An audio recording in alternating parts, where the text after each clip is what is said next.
Well, anybody who listens to this program over the years know I have concern when we don't have full open debate. I think I trust people to make whatever decisions they think is appropriate if they have the information.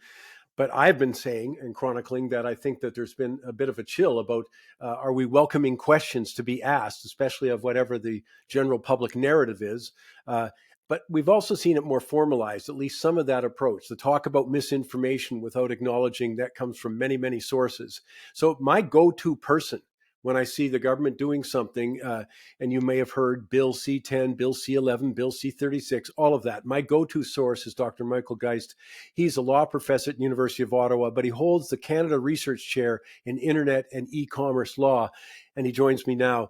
Dr. Geist, thanks so much for finding time for us, as I think this is an incredibly important subject. Oh, it's my pleasure. Thank you so much for having me. And I certainly agree. I think it's been a bit under the radar screen, unfortunately, but I think it is truly essential. Yeah, let me start with something that off of your blog, and I encourage people to go there, and we'll give them all the details of that.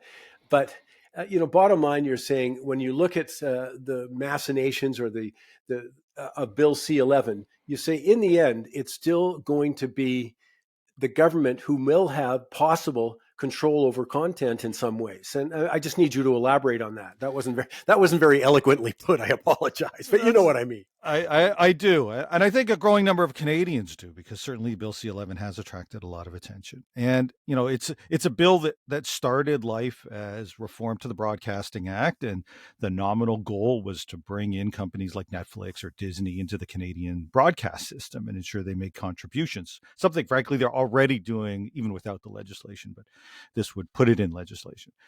Along the way, though, the government expanded the scope of that legislation to include user content.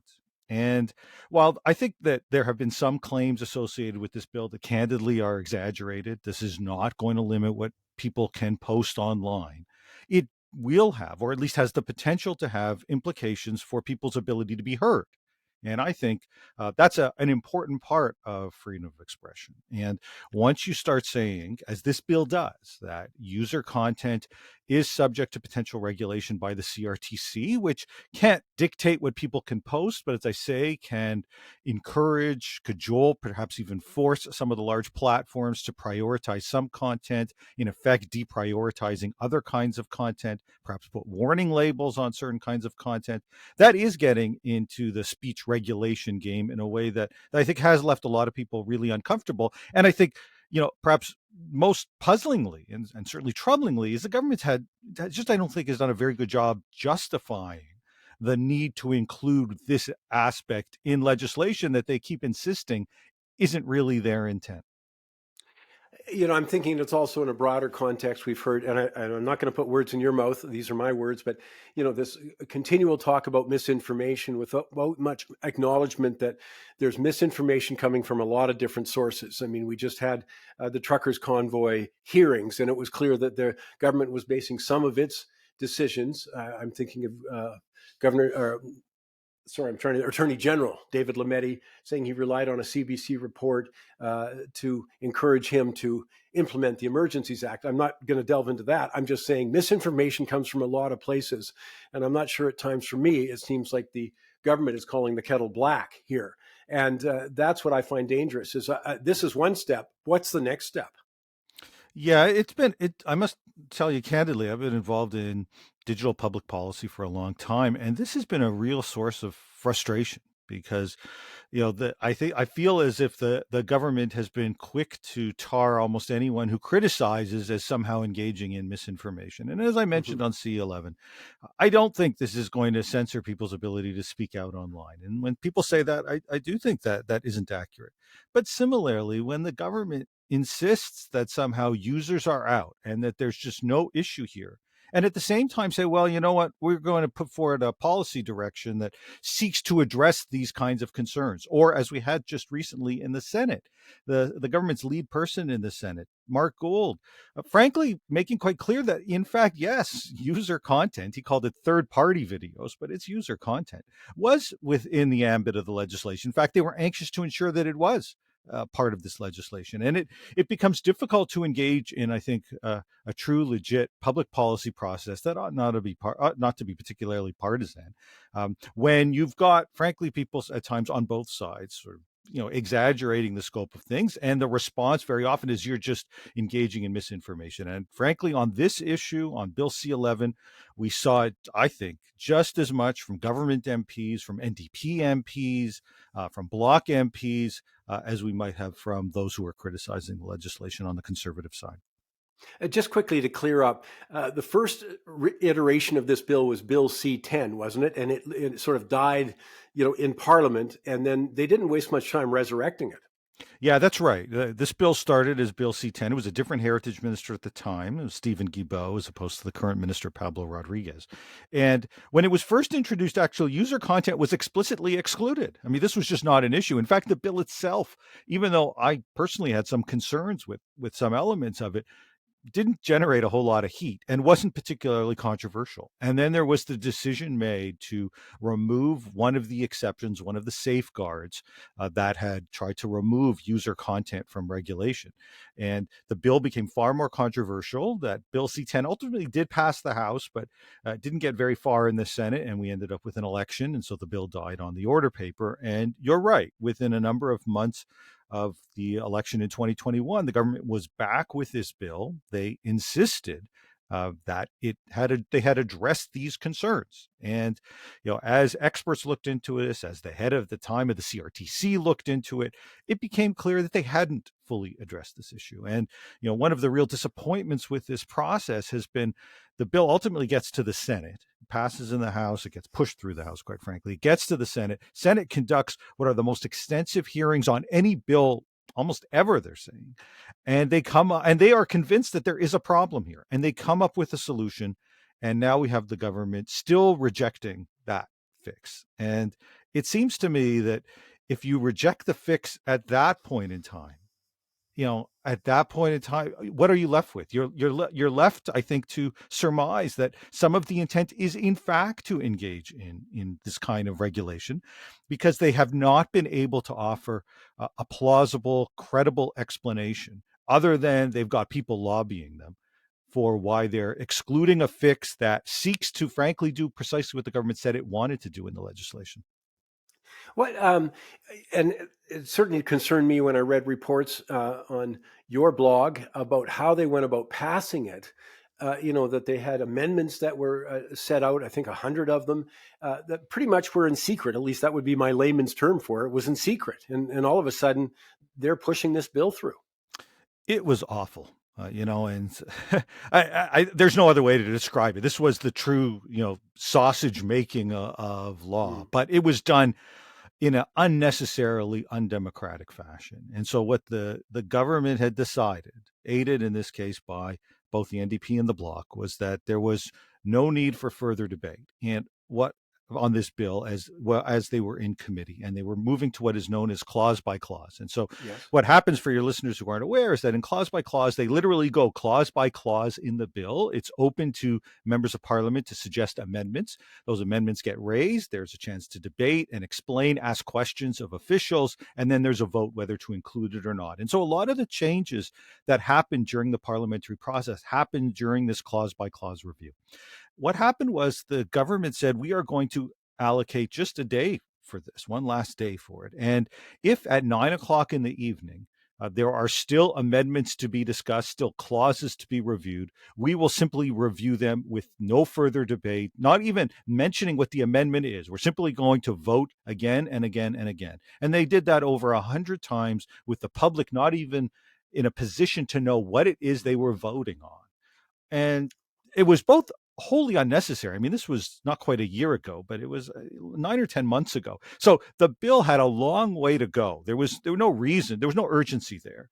And yet what it ended up happening was, I think, a real lost confidence, frankly, in a democratic process. So for those that participate in these committee hearings, I think there's a reasonable expectation that there's an opportunity then to see the evidence that's puts forward reflected in potential amendments and subject to debate. And that's just not what we got. It was truly awful. I'm going to take a different step here for a second, because there was also Bill C-36, and I know I'm throwing all those labels out there, but Bill C-36, uh, it seemed to be a bill that would punish. Wasn't censorship, but there was certainly government oversight on what was going on. Yeah, C-36 is actually not around at the moment, and I know that it gets raised from time to time, but it's not a piece of Mm-hmm. legislation that's out there. It was a piece of legislation that was raised toward literally in the last hour of the government at one stage, and it was designed to bring in some stronger hate speech provisions within the law, both with respect to how the human rights commissions might deal with it, as well as the criminal code. I think, frankly, some of the concerns associated with that bill were exaggerated, and in fact, it literally never had a chance. It was Mm-hmm. introduced in the last hour, but the government has made clear that part of its mandate in terms of where it is moving forward with respect to internet regulation is with an online harms bill, sometimes now being rebranded as an online safety bill. And it will unquestionably get actively engaged in some forms of speech regulation, recognizing that some of the speech is truly not just harmful, but in some cases unlawful. And so I think there is a case to be made that we ought to be thinking about how do we develop an effective regulatory system. But when we look at how the government has approached this issue to date, both with its consultations, which they did, for example, they launched a consultation on it that was roundly criticized and then didn't want to make the submissions publicly available. They ran an online consult with a questionnaire, and when they found a lot of people criticizing it, they actually added a question that would short circuit critics so they wouldn't be able to fully participate. That's unbecoming the government, to be sure. But beyond that, when you're dealing with something as sensitive as speech regulation and online harms and online safety, I think it's incumbent to ensure that you are hearing from as broad a range as possible of Canadian voices, and that you are as inclusive and open and transparent as possible. And the process to date, and I should note, we are still waiting to get the actual bill, which is likely to come in the next number of weeks and certainly before the summer. But I think to date, the government department that's in charge of this, Canadian Heritage, I think has really called into question its ability to shepherd this kind of legislation. Given some of the kinds of approaches that it's taken. Now, this is one of those, asking you to put your crystal ball out and shine it up and say, my worry is this isn't the last step in all of this. I mean, we have seen it, paralleled in other places. There are people, people on university campuses who feel there's certain points of view that shouldn't be there. There's, quite a famous letter of resignation for the CBC. He said, well, there's certainly certain points of view that aren't welcome, and questions aren't welcome, et cetera. That's the context of the broader context. And I'm just wondering, if you sort of close your eyes and looked out 5 years, are we going to get sort of more of this, more stifling of open discussion and debate, more stifling of questions the official narrative, or less? That's a great question, and obviously, part of it depends, I think, on how Canadians react to this legislation, how the legislation that we've seen to date is enforced by the regulator, let's say, like such as the CRTC, or potentially other administrative bodies that may come to the fore. It depends on who the government happens to be as well. At the moment, we've got a government that has made internet regulation a real focal point, and their position has largely been that the big tech companies are bad and need regulation. And I think most would agree that there is unquestionably a role for regulation of big tech. I personally think that a lot of the focus ought to be on things like privacy, data protection, and data governance, competition related issues where we've got concerns.